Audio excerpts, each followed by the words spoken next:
Yeah.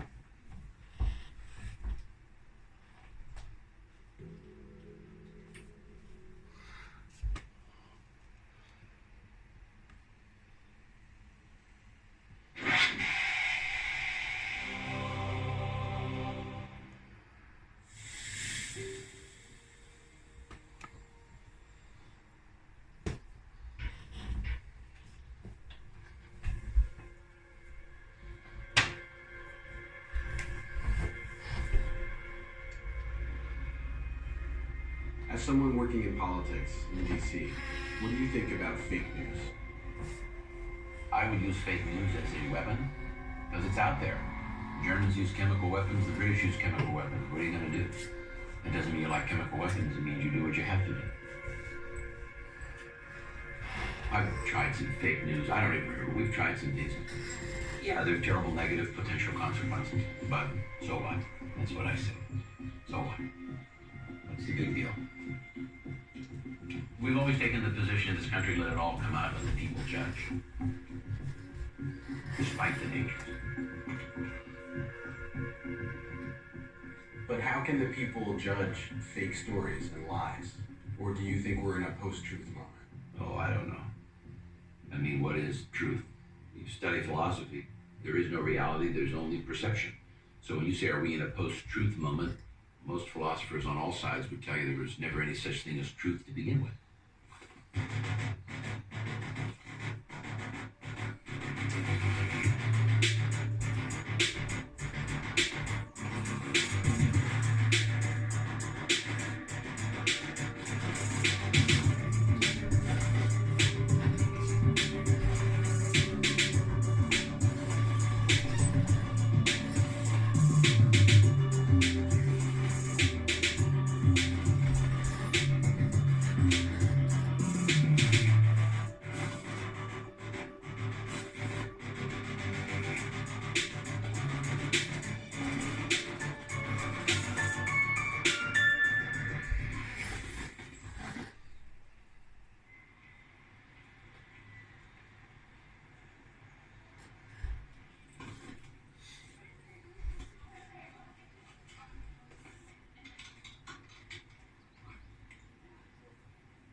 There is this ecosystem that's growing now where people are actually confusing real and fake news, especially if they see it online.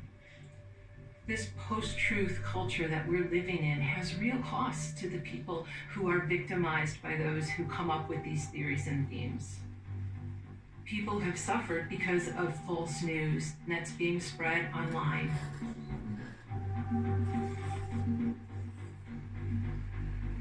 The summer of 2015 was really the first sign that there was something happening in our information space that we weren't paying enough attention to.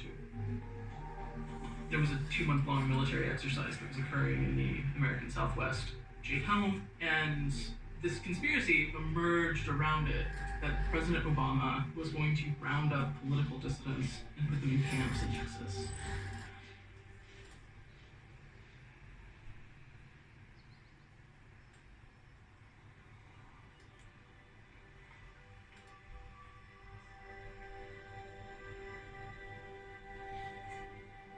Fake news. What do I think about it? A very old saying comes to mind. Don't believe none of what you hear and only half of what you see. I find myself there a lot. I don't know what's real and what's fake. Here in Bastrop, it's a very close-knit rural community. Typical small town America, hometown value structure. In 2015, back during the Obama administration, there was a huge amount of concern about distrust of national government. And once people found out that there was going to be a major military operation in Bastrop County, a lot of people were, making puzzle pieces fit together. We're going to be conducting the training exercise safely and courteously. We're not going to interfere with their privacy or their rights with this. The Army says it's an 8-week training exercise in a realistic setting, but they're not saying much beyond that. We began to get inquiries from people. Why are you allowing the military to come into Bastrop County? what's going to happen, or why are they coming here, and then all sorts of conspiracies were put together. The truth is that it's an exercise for enacting martial law in this country. This is conditioning for martial law to take over. And then I tuned into another show. They're saying the same thing. I guess Alex Jones was right. There's been an awakening. We happen to be kind of the clearinghouse of a lot of conversation. People would come here, it's like the pub, to talk about it. Somebody shares a story, someone else commiserates, and then everyone else jumps on the bandwagon. I think it has a lot to do with, having a degree in Google. Whether it's vaccines cause autism, Masonic lizard people running the world, Jade Helm, we want so hard to believe, even in conspiracies, that things actually exist, that there is an underlying deal, that we have some knowledge that other people don't. And we want to believe all that. But sometimes it's just not true. I will be headed to Bastrop, Texas, to report on the Jade Helm 15 military exercise. I don't trust the corporate media. I don't want somebody else to tell me what's going on. I want to go find out for myself. In my view, Jade Helm was a psychological operation to gauge the response. Will the people, be complacent when this exercise happens? Will they push back? We're gonna go inside. See, this is what the corporate media does. They stand across the street. And we go inside. Can't believe we're in here. I believe in personal responsibility. If somebody reads an article and they go crazy because of that, because whatever issues they got going on, I don't know how I can be held responsible for that. There are many who make some pretty wild claims, and social media is the devil.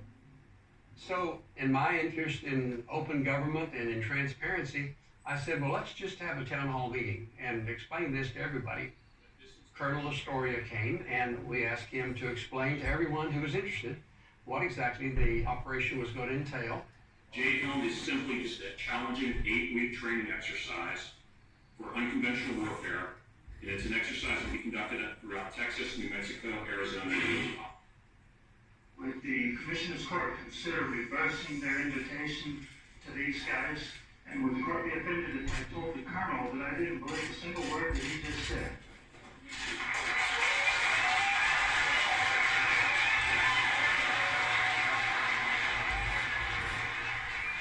Hysteria is a little strong of a word, but there were pockets of hysteria. Does the housing of these troops in any part of the JTL 15 military training exercise have anything to do with recent Walmart closings anywhere in the area? No, again, everybody wants this to be something that it's not. Yeah, people that were otherwise normal people in the Jade Helm thing, believing that there was an underground network of tunnels that connected all the Walmarts in Texas. These are giant facilities that can house people. So people started speculating that, okay, these Walmarts are getting ready to be turned into concentration camps, detention centers, what have you. Today, Governor Greg Abbott is choosing to assign the Texas State Guard to monitor the operation. Commander Abbott states his reasoning is, quote, to address concerns of Texas citizens and to ensure that Texas communities remain safe. You get a part of the citizenry worked up, and the governor reacted to it in a way that looked like the state government was taking this seriously. The relatively quick jump of that information from conspiracy blogs to town hall meetings to the governor's office, I think was of great concern, certainly to the military and to our intelligence services. Recently, Michael Hayden, the former CIA NSA director, talked about this, very clearly linking the disinformation campaign around Jade Helm to Russian information activities targeting the United States. Russian bots, Russian trolls, combining with the American alt-right media, convinced a non-trivial portion of the Texas population that it was an attempt by the Obama administration to round up political opponents. It was interesting to me that someone would tie what went on here in Bastrop County to this worldwide concern about Russian interference in American politics, but you know what? It's a small world. In Texas, we don't compare our economy to other states. We compare our economy to other countries. The Texas economy is larger than Canada. It's larger than Australia. And get this, the Texas economy is even larger than the economy of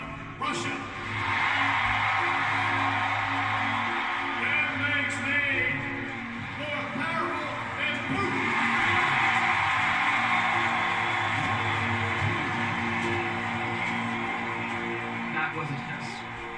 And what all of it showed was we're in a weaponized information environment. So we're at the point now where I don't think people can distinguish fact from truth anymore, or people are starting to make their own truth, and honestly, I'm okay with that.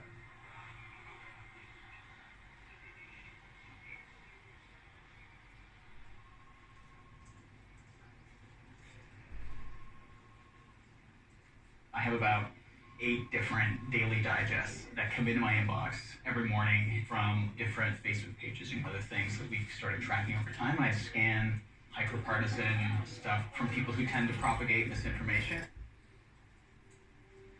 It's basically just like starting your morning bathing in internet garbage is pretty much the deal.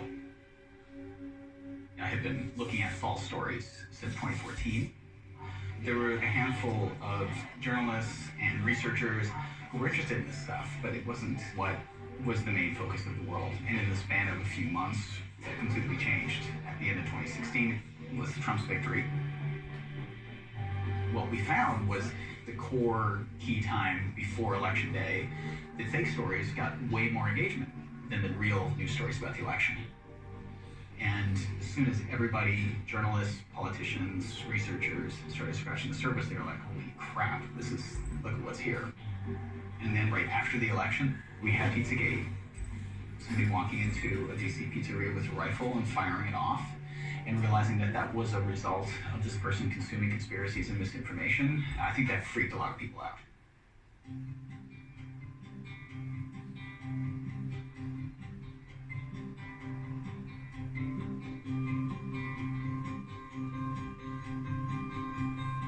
My restaurant, I try to be like, everyone's invited, just have a good time, play ping pong, eat some great food. Families and kids are the people who like it the most because it's like, it's fun, they can run around. Common Ping Pong is a fixture here in Washington. Everyone knows this restaurant. People come from other parts of Washington to have pizza here. We do have some politically connected people that come in here, and that is just something that happens. I mean, I have CNN news anchors who have been eating here for years. But what Common is about is this is a safe space for people to come in and be themselves. We host shows for local bands, queer bands. I think that one of the nice things about Common is that there's space here for queer folks to be part of the identity of the restaurant. I had this party for the 10-year anniversary. Everyone was invited, and we had the Attorney General of the United States and like Congress people and like kids and musicians and artists. And that was in the end of October 2016. I looked at it at one moment and I just thought, wow, like we've really created something here. Like this place is special. And then quickly after that, we were slammed with this year-plus long, endless conspiracy theory. John Podesta, who's Hillary Clinton campaign chairman, his emails are hacked and they get uploaded online, and a lot of conspiracy theorists start crawling to them. And based on these emails, they spin up this crazy conspiracy theory about Comet Ping Pong. People on pro-Trump forums start going through John Podesta's emails, and they see these references to pizza. Now, these are pretty innocuous references. Do we need to get pizza for the campaign volunteers, that kind of stuff. And perhaps the first example we've ever seen of the creation of Pizzagate is on a Reddit post. Someone say, I think we need to be looking at these clues for all this pizza stuff. And really from there, that's where it took off. So inside the emails, they connect a lot of different things. CP, cheese pizza, people dissect it, they think maybe it stands for child pornography. Various people on Reddit, sites like 4chan, become convinced that pizza is slang for essentially children to ring. And so then they see the exchanges with James Alefantis and John Podesta. I had emailed with John Podesta about hosting a pizza party, fundraiser, cookout at someone's house. And so people become convinced that Comet Ping Pong is like this child rape dungeon in the basement. This was supported by George Soros and John Podesta, Hillary Clinton. Like everybody was somehow connected to this child sex trafficking ring and pizza parlor that you could dial up and say the right food words and get your order of children. It's just days before the election, and so tensions are high. It certainly looked like Hillary Clinton's going to win, and so Trump people are very feverish, and this was just blowing up. So I said, geez, all these people are just going so wild about it. I wonder if anything's happening at Comet. So I called him up, I got a call from a guy named Will Sommer, and he at the time was working at the Washington City paper and asked me if I had read about this or know about this online conspiracy theory that Hillary Clinton and I were human trafficking from Comet Ping Pong. And I was like, I don't know what you're talking about. And I make a comment like, everyone is really up about this election and passions are high, and I'm sure that it'll go away in a couple of days. The election happens, and then actually what happened is the day subsequent to the election, these online attacks started escalating and increasing in volume. We started to get messages onto like our Yelp page for the restaurant, reviews that were really weird and weird Facebook things. I had put pictures of my godchildren on Instagram. Now, obviously, I would know better than to put anything anywhere, but these images were stolen from my Instagram, taken and put up as some kind of evidence of nefarious activities going on. I just want you to ask yourself, why does this guy, I think he looks like he's in his late 30s, why does this coming on middle-aged guy have a photo of a random kid drinking milk? Pizzagate, like so many conspiracy theories, it starts to echo on 4chan. There are spaces that drive more extreme content. I would say 4chan is, a bathroom may be too polite. Think of the rest stop on the interstate highway. 4chan is a dirty restroom. There's no toilet paper in the toilet roll. The sink has not been cleaned in months. And think about the kinds of things you saw on bathroom walls there.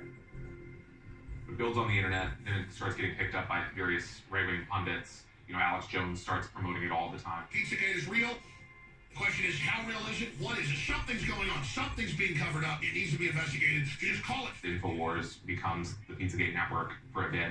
The menu from Comet Ping Pong. Notice the symbol of the ping pong paddles and its clever resemblance to the FBI documents symbol for child love. There were so many different entry points for this specific attack. I'm trafficking or abusing these children is one. The other was that I or Hillary Clinton or the Podestas were kidnapping and selling these children to retain our immense wealth. There was this idea that because I'm gay, I obviously must be molesting children or something, which is a historical perspective on gayness. So many of the calls we've received, people saying, why do you like raping children? And being like, I know you're all gay. And that one is necessarily related to the other. A lot of what fuels misinformation and what we call fake news is hate. It is essentially some group of people either misunderstanding or having some sort of violent feelings about another group of people.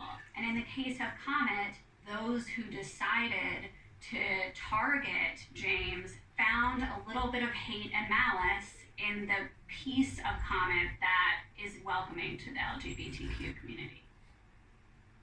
More and more we started receiving phone calls that ran the gambit of being just prank calls, I almost say, where people were like, can I get some kind of special pizza, some ridiculous name. Something that meant to them something about pedophilia was code words to just straight up death threats.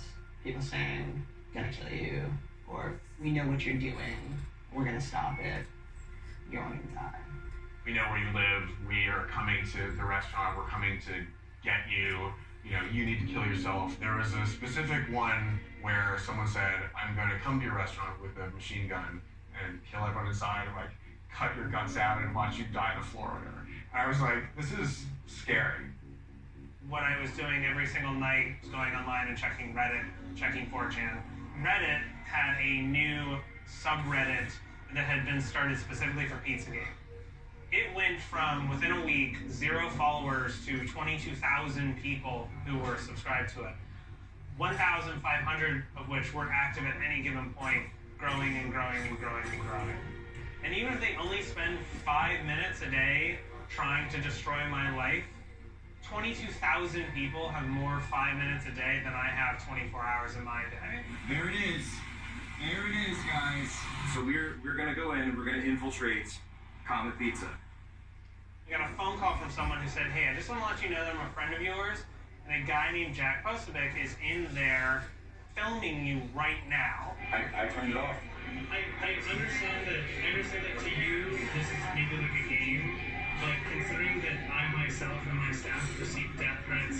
It's not a game. It's not anything. Are you reading these things that people are writing? I can't control what somebody posts on the internet. I read several posts on Reddit that said, I've had enough of this.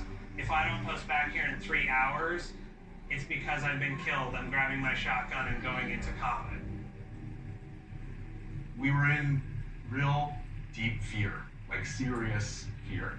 These threats were so violent that I sort of like knew something would happen.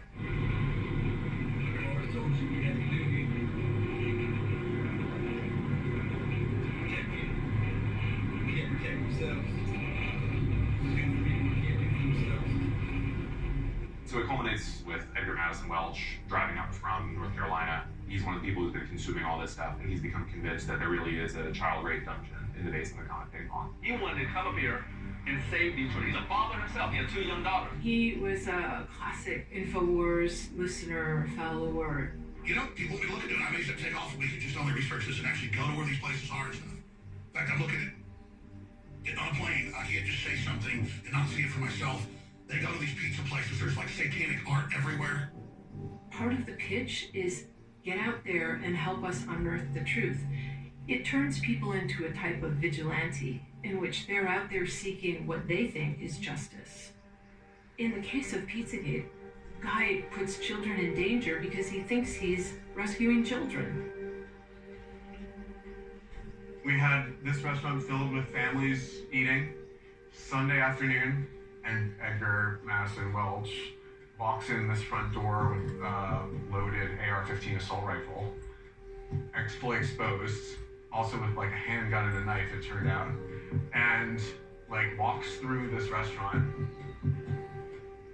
My young staff, who had been under online attack, they immediately see him, call the police, and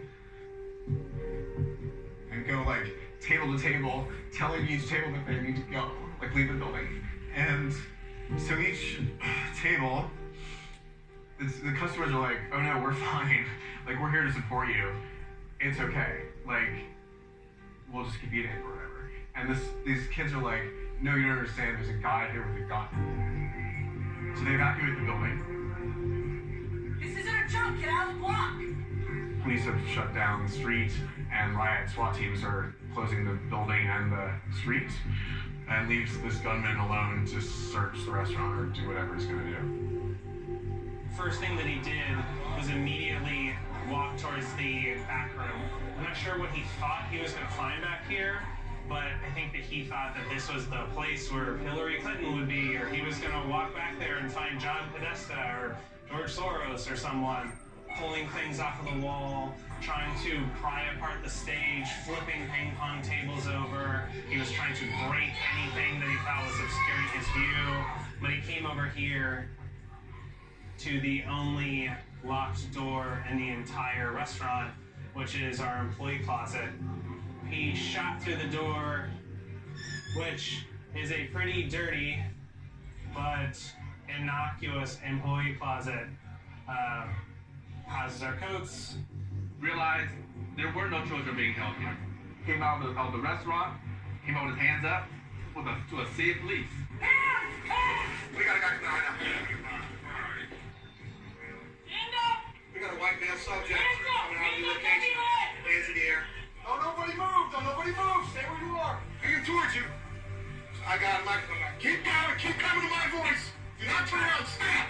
Stop. Get down on your knees. Get on the ground. Lay prone on the ground.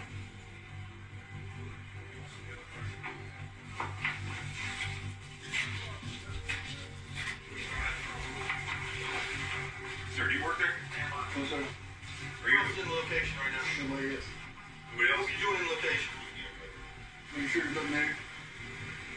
Making sure there's nothing there. Pedophile read. Regarding what? Pedophile read. This could have been a lot worse. Someone could have gotten shot. Anything could have happened here. So this was something that even some of the most seasoned crime reporters had never seen before. That someone came in armed for battle, came in on a suicide mission, either knowing he was going to go to jail or might end up dead, was willing to do that based off of fake, erroneous news stories.